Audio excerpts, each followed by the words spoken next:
Very good morning. இன்னொரு புதுவில meet பண்ணுறதுக்கு ரொம்பவே ஹாப்பியாக இருக்குது. இன்றைக்கி நம்ம பார்க்கக்கூடிய ஸ்டாக் வந்து ஒரு மல்டி பேக்கர் ஸ்டாக் தான். பொதுவாகவே மல்டி பேக்கர் ஸ்டாக்னா கொஞ்சம் ஹை ப்ரைஸாக இருக்கும். ஸோ ஹை ப்ரைஸில் வாங்க வேண்டாம், கொஞ்சம் டிப்புக்கு வந்ததுக்கப்புறம் வாங்கிக்கலாம், நிறைய பேர் ஐடியாவில் இருப்பீங்க.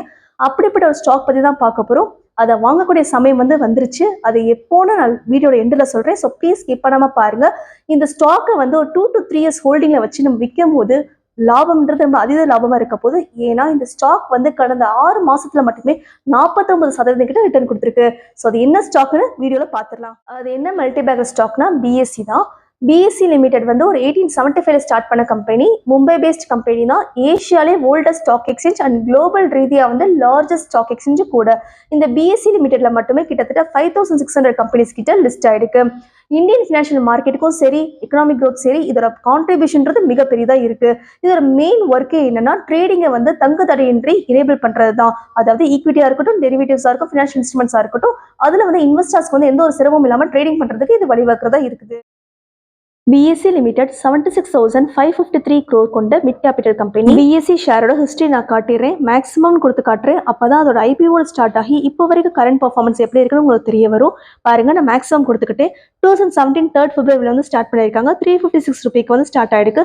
அப்படியே கொஞ்சம் கொஞ்சமா ரைஸ் ஆகிட்டே இருக்கு. 2020 வந்து கொரோனா பீரியட் ஸ்டார்ட் ஆனதுக்கு அப்புறமா 154 கீழே விழுந்துருச்சு. ஸோ அந்த சமயத்துல நீங்க ஷேர் வாங்கி வச்சிருந்தீங்க அப்படின்னா இப்போ நீங்க லட்சாதிபதியா இருப்பீங்க. அப்படியே கொஞ்சம் கொஞ்சமா கூடி அதோட மேக்ஸிமம் எப்போ தொட்டிருக்குன்னா 2024 4000 மேல ரீச் ஆயிருக்கு. வித்தின் 1 இயர்க்குள்ளேயே இப்போ வந்து அதோட கரண்ட் ரேட் வந்து 5500 கிட்ட தாண்டி ட்ரேடிங் நடந்துட்டு இருக்கு. ஸோ 2017 ஸ்டார்ட் பண்ணி 2025 தான் ஆயிருக்கு. அதாவது இன்னும் முழுசா 10 வருஷம் கூட ஆகல, 8 வருஷம் தான் ஆயிருக்கு. அதுக்குள்ளேயுமே 350 ரூபாயில இருந்து கிட்டத்தட்ட 5500 ரூபாய் கிராஸ் பண்ணி ட்ரேடிங் நடந்துட்டு இருக்கு. ஸோ இது ஒரு மல்டி பேக்கர் ஸ்டாக்னு சொல்றதுல எந்த ஒரு தப்பும் கிடையாது. பிஎஸ்சியோட ப்ராடக்ட் வைஸ் பிரேக்கப் பார்க்கும்போதே தெரியுது. செக்யூரிட்டி சர்வீசஸ்க்கு மட்டுமே மேஜர் அலாட்மெண்ட் நடந்திருக்கு. 72.35% கிட்ட அலாட் பண்ணியிருக்காங்க. பிஎஸ்சியோட குவார்டர் ரிசல்ட் வந்து அந்த அளவுக்கு திருப்திகரமா இல்லை. ஆனால் இயர் டு இயர் சேஞ்ச், அதாவது இயர்லி ரிசல்ட்ன்றது ரொம்ப அதிகமாக இருக்கு. 100% மேலேயே வந்து ப்ரொடியூஸ் பண்ணியிருக்காங்க. செப்டம்பரோட டிசம்பர் குவார்டரை வந்து கம்பேர் பண்ணும்போது ஃபாரின் இன்ஸ்டியூஷன் இன்வெஸ்ட்மெண்ட்டும் சரி, டொமஸ்டிக் இன்வெஸ்ட்மெண்ட் சரி நல்லாவே ரைஸ் ஆயிருக்கு. பிஎஸ்சி லிமிடெடோட ஹிஸ்ட்ரி ப்ளஸ் ஃபினான்ஷியல்ஸ் பார்த்துருப்பீங்க, ஒரு ஐடியா கிடைச்சிருக்குன்னு நான் நம்புறேன். இந்த மாதிரி multi bagger plus high price ஸ்டாக்கை வந்து வாங்குறதுக்கு 3 சமயம் தான் தக்க சமயமா அமையும்.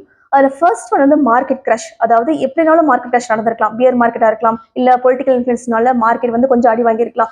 எப்படியா இருந்தாலும் மார்க்கெட் வந்து ஒரு 30% கிட்ட விழும்போது இந்த பர்டிகுலர் ஸ்டாக்கோட ப்ரைஸ் வந்து குறையும். அந்த சமயத்தை யூஸ் பண்ணி நம்ம வாங்கி வச்சுக்கலாம். ரெண்டாவது என்ன சமயம்னா ஸ்டாக் ஸ்பிளிட். ஸ்டாக் ஸ்பிளிட் நடக்கும்போது பொதுவாகவே ப்ரைஸ்லாம் ஆவரேஜ் ஆகும். ஸோ நல்லாவே கீழே விழும்.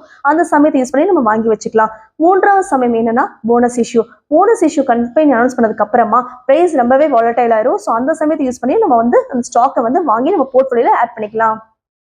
பிஎஸ்சி லிமிடெடோட போனஸ் இஷ்யூ வந்து கம்மிங் May 29 நடந்து முடிஞ்சிரும்ன்ற அனௌன்ஸ்மெண்ட் வந்துருச்சு. பட் ரெக்கார்ட் டேட் வந்து எக்ஸாக்டா அனௌன்ஸ்மெண்ட் பண்ணல. போனஸ் இஷ்யூ வந்து 2:1 ரேஷியோ தான் நடக்க போது. உங்ககிட்ட ஒரு ஈக்விட்டி ஷேர் இருக்குன்னா அதுக்கு வந்து அடிஷனலா வந்து 2 ஈக்விட்டி ஷேர் வந்து கிரியேட் பண்ண போறாங்க.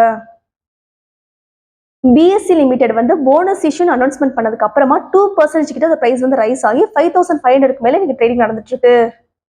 இந்த சமயத்தை யூஸ் பண்ணி நம்ம இப்போதைக்கு ஷேர் வாங்கினோம்னா போனஸ் இஷ்யூக்கு வந்து நம்ம எலிஜிபிலிட்டி ஆகுமான்னு கேட்டிங்கன்னா எஸ் அஃப்கோர்ஸ். ஏன்னா அவங்க இன்னும் டேட் மென்ஷன் பண்ணல. ஸோ டேட் மென்ஷன் பண்ணுற வரைக்குமே வந்து நம்ம அதை வாங்கி வச்சுக்கிட்டோம்னா நம்ம எலிஜிபிள் ஆகிறதுக்கு நிறைய வாய்ப்பு இருக்கு. பட் என்னோட சஜஷன் என்ன அப்படின்னா, இப்போதைக்கு வந்து நீங்கள் நியூ இன்வெஸ்டர்ஸாக இருக்கீங்கன்னா ஹோல்டில் போடுங்க, வாங்க வேண்டாம். Once bonus issue record date நடந்து முடிஞ்சதுக்கு அப்புறமா அந்த பர்டிகுலர் மல்டி பேக்கர் ஸ்டாக்கோட ப்ரைஸ் வந்து ரொம்ப வாலடைலாக இருக்கும், ரொம்பவே டிப்புக்கு போகிறதுக்கு வாய்ப்பு இருக்கு. அந்த சமயத்தை யூஸ் பண்ணி நீங்கள் வாங்கும் போது தான் ஒரு 5 to 10 இயர்ஸ் ஹோல்டிங் பீரியடுக்கு அப்புறமா அதோட லாபம்ன்றது ரொம்ப மிகப்பெரியதாக இருக்கும். ஏன் அப்படின்னா அந்த பிஎஸ்சி லிமிடெடோட ஷேர் வந்து கிட்டத்தட்ட 1 மந்த்ல மட்டுமே 32% கிட்ட பாசிட்டிவ் ரிட்டர்ன் கொடுத்துருக்கு. 6 மந்த்ஸ்ல வந்து 49% மேலே ரிட்டர்ன் கொடுத்துருக்கு. நம்ம வீடியோட எண்டுக்கு வந்துட்டோம். ஸோ இந்த பிஎஸ்சி ஷேர் வந்து எந்த சமயத்தில் பை வந்து கன்சிடர் பண்ணால் உங்களுக்கு மிகப்பெரிய ப்ராஃபிட் வரும்னு நான் சொல்லிட்டேன். ரெக்கார்ட் டேட்டுக்கு அப்புறமா கண்டிப்பாக வந்து ப்ரைஸ் வந்து வாலடைல் ஆகி ஒரு 2 to 3 மந்த்ஸ்க்கு வந்து ரொம்ப டிப்புக்கு போக வாய்ப்பு இருக்குது. அந்த சமயத்தை யூஸ் பண்ணி கண்டிப்பாக வாங்கிக்கோங்க. இப்போதைக்கு அமௌண்ட் கையில் இருக்குன்னா கொஞ்சம் ஹோல்ட் பண்ணி வைங்க. மற்ற ஸ்டாக்கை கான்சன்ட்ரேட் பண்ணுறதுக்காட்டி இந்த மாதிரி மல்டி பேக்கரை போடுறப்ப ப்ராஃபிட் வந்து ரொம்ப அதிகமாக இருக்கும். நான் உங்ககிட்ட ஆல்ரெடி ஹிஸ்ட்ரி ஷேர் பண்ணியிருந்தேன். 2017 ஸ்டார்ட் பண்ண கம்பெனி இப்போ 2025 தான் ஆகுது. 350 ஸ்டார்ட் பண்ணி இப்போ 5500 கிட்ட மேலே போயிட்டு இருக்கு. ஸோ ப்ராஃபிட்ன்றது எந்த அளவுக்கு கொடுக்குன்றது நம்மளுக்கு வந்து நினச்சி பார்க்க முடியாத அளவுக்கு இருக்கும். ஸோ கண்டிப்பாக இந்த ஸ்டாக் வந்து கன்சிடர் பண்ணுங்க. இந்த வீடியோ பிடிச்சிருந்தா ஷேர் பண்ணுங்க, சப்ஸ்கிரைப் பண்ணுங்க. Please stay tune for more updates. Thank you so much for watching.